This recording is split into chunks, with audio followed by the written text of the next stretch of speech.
Hello and welcome to the iGaming Next Power Hour, where you get to power up your knowledge, your insights and your connections to help you excel in this very fast moving and exciting industry that is iGaming. My name's Oisin, Lunny. I'm a podcast host for Fortune 500 companies and an event MC for awesome events like iGaming Next coming up in Malta. I hope to see many of you there. And speaking of powering up your knowledge, insights and connections, we have two fantastic individuals joining us today from a company called Future Anthem. Welcome Leigh Nissim, who is the CEO and founder. Hey Leigh, how are you? Very good, thank you. Very good, thank you. Thank you for the kind introduction. Hey, you're so welcome. Great to see you both rocking the hoodies as well. A bit of branding, that's fantastic. And welcome to iGaming Next Power Hour, Chris Conroy, the Chief Data Officer. How are you, Chris? Yeah, very well, thank you. Fabulous. Great to see you both here. So I'm a big music fan, as anybody who shared a drink with me at iGaming Next Malta might know. I've loved music forever and I love the name Future Anthem. But Leigh, coming to yourself first, I believe you had a different name to begin with. You basically found a perfect name for your company and then you were walking around one of the big trade events in the UK and you saw a stand with the same name on it. What happened? What was the scenario and what happened next? Well, firstly, it was a huge disappointment. So I felt like I'd given birth to something, but then had to put it down like real quick. So it took me about 3 months of angst to land on a new name. But yeah, I was at a gig with my wife and a friend at the Royal Albert Hall, and everyone just started singing this song that this DJ was playing. And I was like, oh, that's an anthem. I was like, oh, I like the name Anthem. That feels really good. Everyone very positive, begins with A, very communal, and so thought we could work with that. And then I thought about these machine learning models that we're building, and they're like anthems of the future. So hence was born Future Anthem. You do your usual things, you check if URLs are available, and they were, and no one had trademarked it, which was my initial mistake. And there you go, Future Anthem was born at the Royal Albert Hall at a reggae gig hosted by 70-year-old David Rodigan. Oh. So there you go. Future Anthem was created on that night. Maestro David Rodigan. You have fantastic taste, sir. I love it. So that's a great backstory. Whatever the other name was, nobody cares. Future Anthem's awesome. That's brilliant that it came to you. What would be your anthem? If you had an anthem, Leigh, what would it be? Oh, good question. If I think of my anthems, not just as music, but the things that I like, I think it would have to be fitness, super focused on my fitness. I like dance music, EDM, so that's my grab to my teenage years. And then people also know that I try and look after my hair, which is another one of my anthems. So they're all my three combined, if you like, to how I stay young and happy and good. Outstanding. So Todd Householder, if you're watching, you have competition in the hair department. Maybe we can have a iGaming Next Idol Award for the best hair in iGaming. Let's see. I'm making no promises, but I think it would be fun. And Chris, how about yourself? Have you got similar anthems, different anthems? What would be your anthem? Yeah, I think our marketing team put this out on LinkedIn at one point. I don't think they asked me, but I think they ascribed football, beer, and techno to me. And probably just to clarify for Leigh, I keep trying to tell him EDM should not be described as dance music. I don't quite know what it is. So when we talk techno, we talk proper music like Jeff Mills and Richie Houghton back in the day and things like that. I think the anthem for me was Knights of the Jaguar by somebody called DJ Rolando on Underground Resistance. So yeah, Leigh can maybe check that one out and maybe update his taste somewhat. Fantastic. I see there's going to be a club night for Future Anthem at some stage. That's brilliant. What a tune. I love it. Last time I heard that was on a rooftop of a hotel in Ibiza a few years ago. Just an absolute anthem. Right. So anyway, we know a bit about where you're from, what you like, what makes you tick, but tell us a bit about Future Anthem itself, the company. What's the elevator pitch? Who wants to jump in there? Leigh, have you got a good elevator pitch there? Yeah.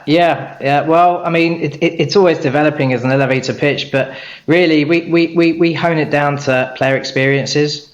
So what we're aiming to achieve is to listen to the data that's going through the industry and that these vast casino games are producing, really lock onto it and do great things with it and to create. So we focus on personalizing player experiences, trying to help players have a more sustainable and a safer play experience.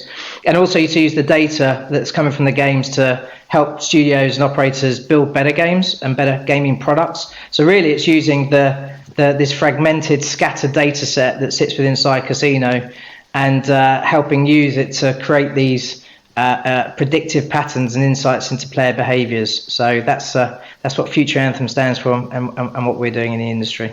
Fantastically, I think that there's a lot to be said for listening to the data rather than intuition. Make decisions based around data, and what's more important than giving your customers what they want, protecting them, and giving them an awesome experience. So it's great. 100%. Yes. And just to be clear, it's not just about the analysis of the data. We're really focused on creating the predictions and the AI that can intervene with a consumer to improve that consumer experience. So, we were very clear when starting the business, it's not a consultancy that analyzes your business. It's about taking that interaction to improve that player experience. And that's a really important leg within what we do.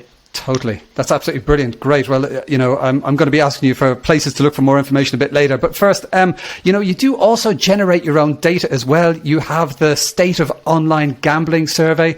So you're kind of reaching out to the industry and getting their opinions and making sense of it all and presenting the data back in a very easy to digest stage. Why did you launch your own survey to make your own data? And what's the most important thing that you've learned from last year's survey so far? So we just felt there was a bit of a gap and an opportunity to take a bit of a check on how the industry thinks. And I've been very privileged from my time, running IGT and SG's digital businesses at a couple of different points to work across the industry. So it just felt really appropriate to go and ask the industry about what they're thinking, their opportunities and their challenges. And one of the things that jumped out last year was that over 70% felt that the improved use of data was one of their key growth and focus areas for 2021. We obviously did this in the beginning of last year. And so along with launching new products, new markets, as you'd expect, things like personalization, real-time automation came out loud and clear. So we really wanted to launch another version this year to really build on last year's that focuses on those core topics and principally how you can use data to improve and grow your business. Fantastic. So there's a survey out at the moment. Can people take part still? Is that on your website? It's on our website. We publish it on LinkedIn regularly. And there'll be a link at the end of this that you can use to download. It's very short. We've kept it, intentionally focused, and I think you can win. I think it's AirPods that are being given away as prizes for people who enter. Oh, fantastic. Okay, want to win some AirPods and help the industry get better? Get yourself over to Future Anthem's website. We're going to post a link at the end. And coming over to yourself, Chris, now you moved to Future Anthem after 7 years of running data science at one of the biggest operators in the gaming sector. So why did you move? What inspired your move to Future Anthem? I think the key thing for me was, I had really good opportunities in that role, and we did, have good technology to work with. But honestly, it was really difficult to really change things for the player. The kind of the process from data coming in to maybe understanding it to building some models to getting something live was measured in kind of months and years, not days and weeks. And it's a bit of a cliche, but very true. And also, real kind of like legacy to kind of like deal with, and honestly, I think just quite difficult to, the rate of change was slow. I think that's the best thing to say, and I guess for me, I was actually on the way out of the sector, but before I bumped into Leigh, that was kind of, I guess a lot of people have these stories in gambling, right, where they were, just as you thought they were out, they pulled you back in, and it was a bit like that, right? I felt like I'd done what I had to within this sector, and I wanted to really focus on working in an actual technology business to an extent, and kind of met up with Leigh, and he was in the process of building a technology business, and the kind of stars aligned, and here I am.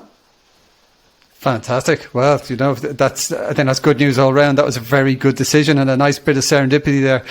But from your perspective of a data scientist, what are some of the key areas you're looking at within all of that data that you work with at Future Anthem? Yeah. So I guess for us, to simplify it all, we have products in 3 core areas, that cover 3 core areas. Personalization, which, everyone in the industry knows all about, right? And personalization isn't just about, giving the player the correct games in the lobby, even though that's very important. For us, it goes right through a player life cycle. When should you give a player a free spin? When should you give them a bonus? When should you actually just leave them alone? And really understanding that. So it's a much more holistic view. Safer play and safer gambling. And again, using much more latent data, real-time data to understand when players may be at risk and creating intervention points. And then really helping to understand just how players play games and how games perform and building that out into, on the one hand, and especially with a lot of studios work with, products that help them understand their games and the real low level behaviours within them. But then that builds out the product design. So it's almost like once you understand your current games, then you can use that data to help you build the next set of games and the games of the future. So those are the three core areas that we can deliver products within. Right. And, again, from your kind of scientific, your data science perspective, could you take us under the hood a bit of what you're doing within those key areas? What is your approach to working with data? Yes, I guess you can always split it into two parts, and I think it's just getting the two to join together is always the biggest challenge for businesses. One of them is just about the data, right? That the volumes are big, and we kind of laugh about it. But as the business grew, our kind of unit of measurement went from the millions to the hundreds of millions to the billions, and that all happened quite quickly. So that fundamentally is just a big part of technology and infrastructure. You cannot manage billions of data points in a SQL database. I mean, you can if you want to, but it won't take you very far. So there's a big part of the technology, and we focused a lot on how to build an architecture that they can manage this. So, but that's just the building blocks, right? So you can build all the technology and you bring in a good data team. The next part of it, and a bit that we focus massively on, is like how to kind of like create a view on that data that allows a data scientist to work with it. And the best example I can give on that is, there's how many 100 different game suppliers that a typical operator has on their website. They all broadly provide casino games that work in a similar way, but the data that they all provide looks very, very different. So there's quite a big set of just trying to create some level of commonality across that is really, really important, and we spend a massive amount of time on that. Something as simple as, what's the volatility of game X compared to game Y? But the studio that builds game X tells you it's 4 out of 5, and the studio that builds game Y tells you it's 7 chilies. So that doesn't mean anything to a consumer. So so we would build consistent metadata across these things is the next part. But then the final part, and probably the most important part, right, is domain understanding. And there's a cliche around data science that is often true, that data scientists in many businesses don't have a good understanding of the business. So they're trying to build these models and they don't understand the outputs. And we focused a lot on really building a data team that really understand these businesses. So, the data scientist that builds a model to, identify what's the next best game for a player on a casino website actually understands that player journey and understands that game and understands that, a 5x3 slot game with, cascading wilds is very different from a retail focused slot game with, X or Y on it. So, that domain knowledge joined on to all of the kind of data expertise is really the kind of sweet spot.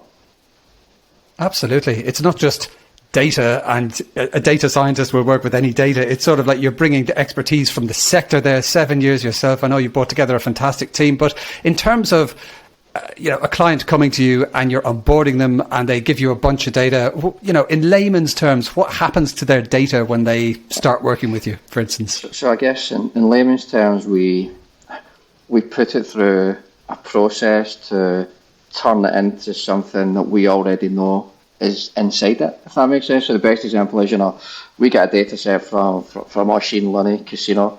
We've never seen it before. It's a whole load of JSON files, and it looks all a bit strange. But we actually know that, players are making stakes and the game's got a certain number of features and etc. So we kind of know what we need to figure it into. And ultimately all we're doing is translating that within our internal process into a structure that we need. And once it's in that structure, our team can start to build models against that and we can kind of process it through. And I guess, we have a set of, models that feed our product. So it's like for a new client, and I guess one of the biggest advantages company like us can bring is we already have a recommendation engine, we already have these safer play algorithms, so once we've figured out their data, we can get them up and running really, really quickly. And I guess that's the key, right? It's like, we spend a lot of time just figuring out the data, but once that bit's been done, everything else can kind of run.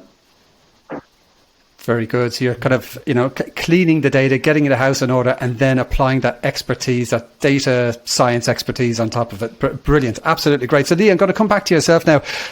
We've heard about, what's happening with data. We've heard about the Future Anthem approach. What kind of opportunities, data-driven opportunities, do you think there are in the sector that the folks tuning in today should know about? For Future Anthem or for the clients themselves? Oh, well, for the clients themselves, it's like, what would be the opportunity for clients working with yourself in terms of, why should they be looking at data in 2022 and beyond? Yeah. So what we find is that certainly in the gaming businesses of the clients that we're working with, there's just this hugely diverse ecosystem of games. An operator can publish 3, 4, 5, 6,000 games, right? And the opportunity to kind of push the right game on that page is really, really, quite diverse and quite hard. Gathering all that data, chomping through it, and coming up with the right recommendation for the player in that limited real estate and to personalise is what we find is the business often focused on new markets or a new wallet for a new market or whatever it might be, and so some of the time and attention into this gaming area, which is still a very lucrative part of the industry. So really using the data that an operator has at their disposal to continue to refine and find those nugget games in their mid-tier that they can promote better, understand their player behaviours, and all really with that rich data that's going through their ecosystem, which might be quite spread, which is why some of their challenges of bringing that together in one place. So helping grow and achieve market share by really retaining players better, I think is an obvious one. And for studios, really, studios sit on this latent data asset that that they might be using at various levels of sophistication. We've seen all levels, and really, few are genuinely using it to create data-driven roadmaps. And we've developed not just the data engineering processes around that data, but methodologies to cluster games into groups, to portfolio manage, identify gaps, and really target game design. And again, the operators benefit from that, because when you take these games to the operator with data to back up why you've built the games and who you're targeting, it's really two-way. And I think that kind of goes to my third area is we believe that there's lots of opportunities in the middle. These relationships are very healthy usually between operator and supplier, but there's still these suppliers accounting for big chunks of floor share within an operator, and they've both got different data sets. One's got much more on the consumer, one's got much more on the transaction, and we find that there's a merge opportunity in the middle to bridge between the two that can really help them both. So we're independent. We sit in the middle of that chain increasingly between operator and studio. So I think just 2 or 3 areas there around improving the player experience, making more of your data for design and performance, and then really just trying to join the dots up to improve the player experience for everyone. Absolutely. Okay. Fantastic. And what? Yes, Chris. Okay, just to add, I think there's just one example just to kind of crystallise that, and I guess just a bit of flavour. But I think that bit about what often the operator can see compared to what potentially sits inside the studio data and how it can join together. A great example, so we take a typical slot game. Slot games obviously have features, right? And when you analyse the data and you really understand it, you start to, and again, like most people in the industry know this, right? Players often play slot games, and what they're really trying to do is trigger the feature. But if you look at a typical gambling operator data set, they see the stakes that the player made, and they see all the payouts, and they see the game they're playing on. They don't actually know if the player managed to trigger the feature or not. They might be able to imply it, they may be able to see that they won a decent multiplier in a session, but typically they won't see that. But potentially sitting in the kind of on the studio side is actually the information about how the player actually did or didn't trigger the feature, and these are so fundamentally important to player behaviour and experience. Again, trying to joining those type of things together, is so important. But I think the other thing, maybe just to give, if it's okay, my kind of lens on that question about why is data such a big deal for the sector, like especially now? And I would almost say, and this may sound a bit glib, you could almost, of all the things we've talked about today, and I think of most of the data opportunities that people are looking at out there, you could almost crystallise it all down into a single word of personalisation. And you could, there's an argument that says everything that you're trying to do is just personalisation. And you can actually include safer gambling in that. And this is really important for me to try and explain it correctly. And that at the moment you would have, in most places, you've got a team over here might be looking at personalisation, and then a team here is looking at safer gambling.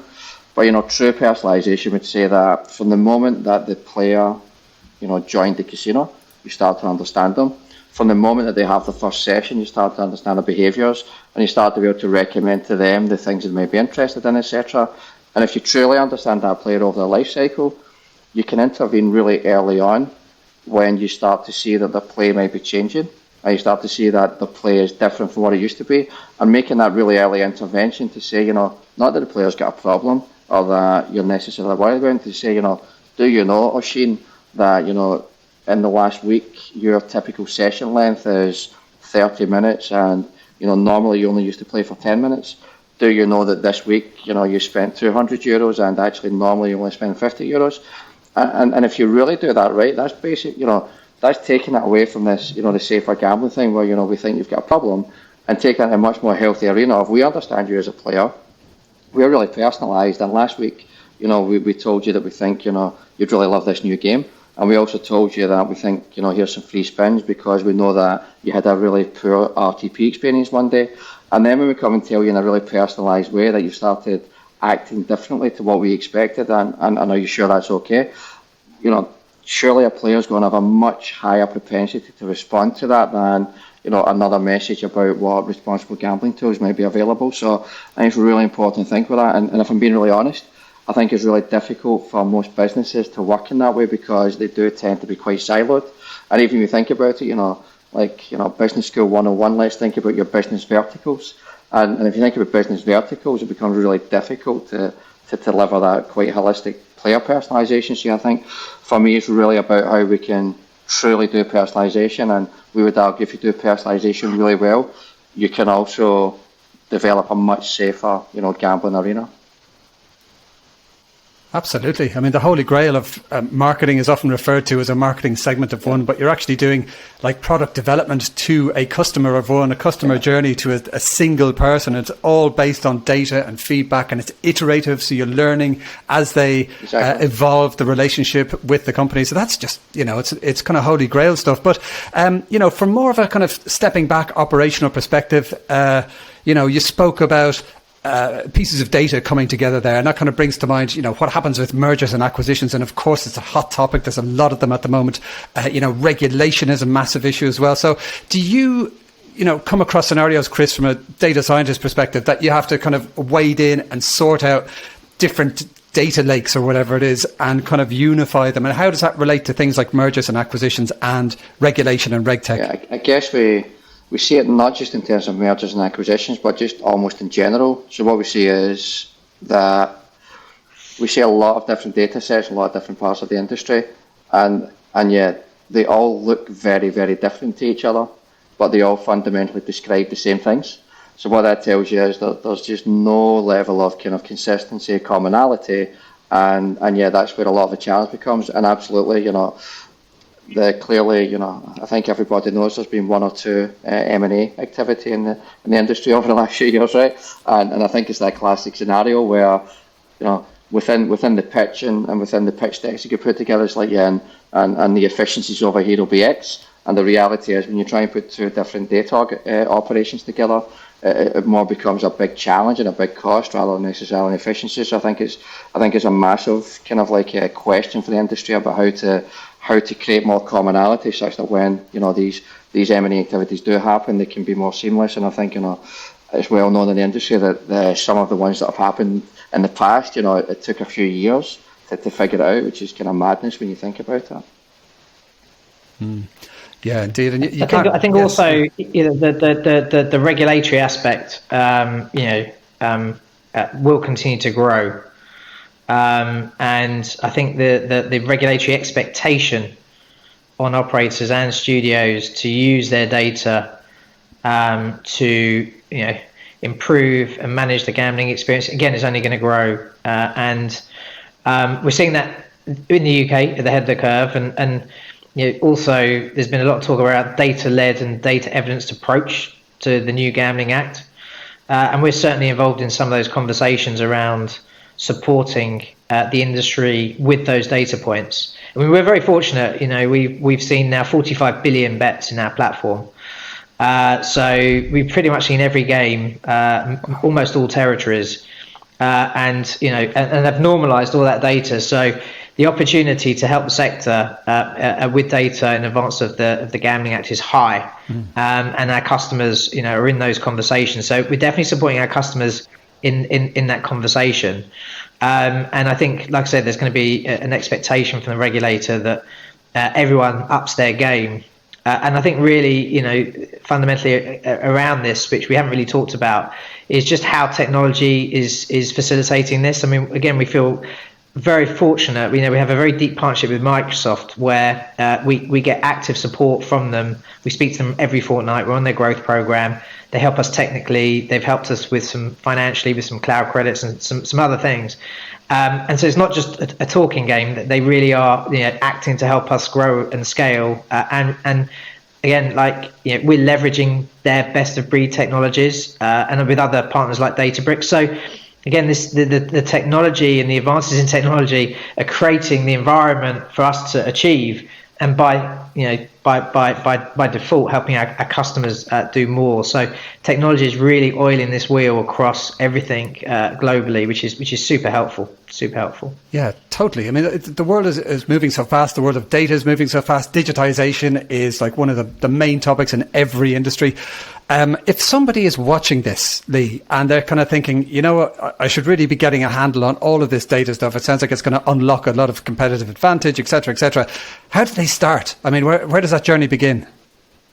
So for us, it's just pick up the phone or send an email, because not many people are picking up the phone these days. I was going to phone somebody the other day on his mobile, and maybe I should send him a WhatsApp first to tell him I'm going to give him a call. It felt really odd.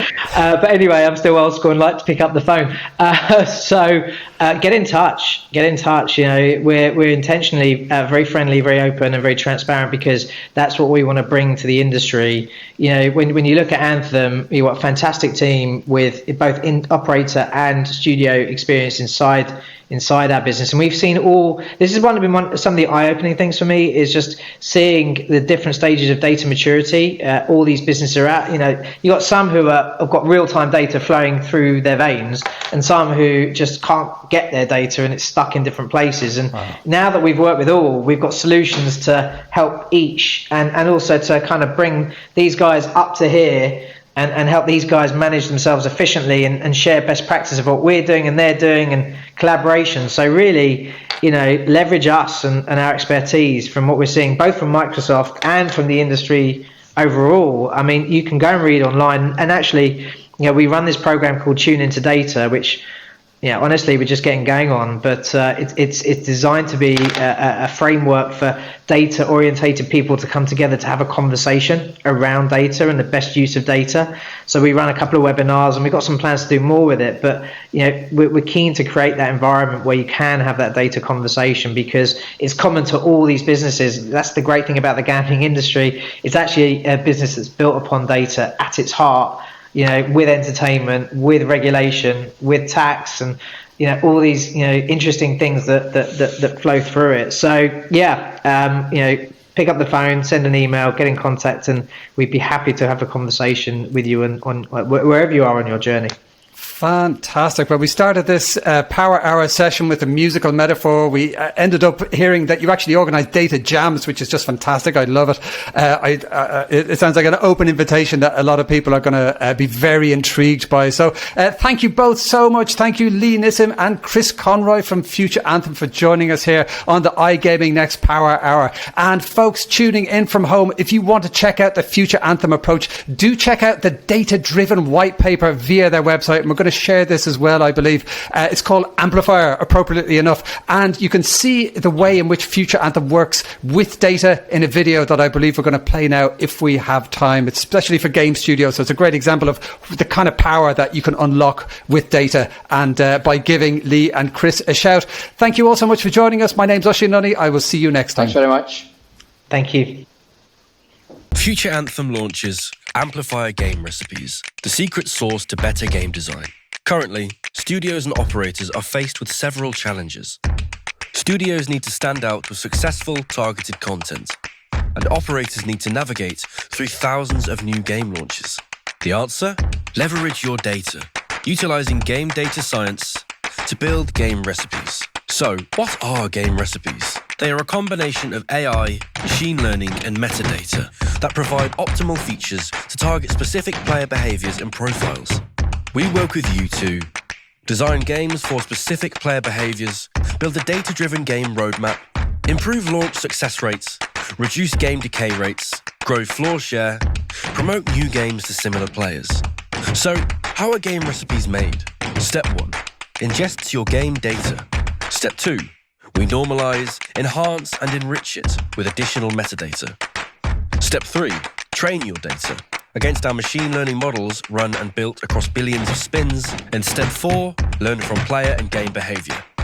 Target games that display high levels of retention, convert new players, increase lifetime spins, and promote cross-sell. What do you get? Anthem's recipes include key information to build successful games, including volatility, RTP, theme, game features, target profit rate, and all of this. And there's more.